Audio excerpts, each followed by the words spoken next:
আসসালামু আলাইকুম প্রিয় দর্শক, সবাই কেমন আছেন? আবারও চলে আসলাম আপনাদের সামনে খুব সহজ একটা রেসিপি নিয়ে। আমি আজকে আপনাদের দেখাবো খুবই সহজ উপায়ে ব্যানানা হালুয়া। চলেন তাহলে কথা না বাড়িয়ে আমরা প্রসেসিংটা দেখে নিই। ভিডিওটি না টেনে সম্পূর্ণ দেখার অনুরোধ রইল। By the way, welcome back to my channel cooking studio by Soumi. আমি এখানে 12 পিস মিডিয়াম সাইজের কলা নিয়েছি। কলাগুলোকে এখন আমি ছুলে ছোট ছোট করে স্লাইস করে কেটে নিব। দেখেন আমি এই যে কলাগুলোকে কেটে নিয়েছি। এখন আমি কলাগুলোকে একটা ব্লেন্ডারে নিয়ে ব্লেন্ড করে নিব। আপনারা চাইলে হাতেও করে নিতে পারেন, কিন্তু সেক্ষেত্রে ফিনিশিংটা খুব ভালো আসবে না। ব্লেন্ডারে করলে ফিনিশিংটা ভালো আসবে। দেখেন আমার কলাগুলোকে ব্লেন্ড করা হয়ে গিয়েছে। আমি আপনাদের একটু কাছ থেকে দেখাচ্ছি। এভাবে পুরো পেস্ট করে ফেলতে হবে, কলার পেস্ট।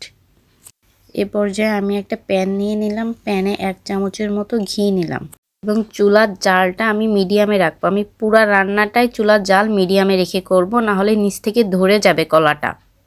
দেখেন আমি প্যানে কলাটা দিয়ে দিলাম। কলা দিয়েই আপনারা নাড়ানো শুরু করবেন, না হলে নিচে লেগে যাবে। বাদামি কালার না হওয়া পর্যন্ত ওয়েট করতে হবে। কালারটা চেঞ্জ হয়ে গেলে এটা আমরা নামিয়ে রাখবো। এবার আমি 1/2 কাপের মতো গুড় নিব। এটা খেজুরের গুড়, আপনারা চাইলে একটু বেশি নিতে পারেন, মিষ্টি যে যেমন খান। গুড়টা আমি একটা প্যানে নিব। 1/2 কাপ দুধে আমি 1 কাপ পানি দিয়ে গুড়টা ভালো করে জাল করব। যতক্ষণ না পর্যন্ত গুড়টা পানির সাথে মিশে যায় ততক্ষণ পর্যন্ত জাল করতে হবে।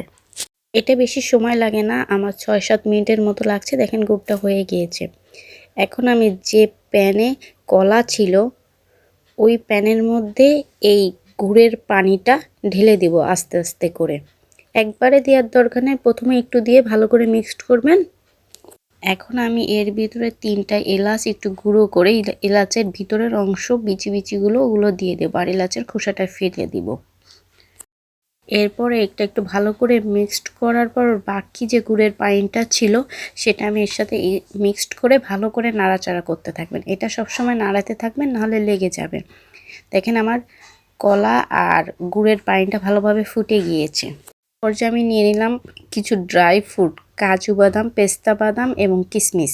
এখন আমি এগুলোকে কুচি কুচি করে একটু কেটে নিব।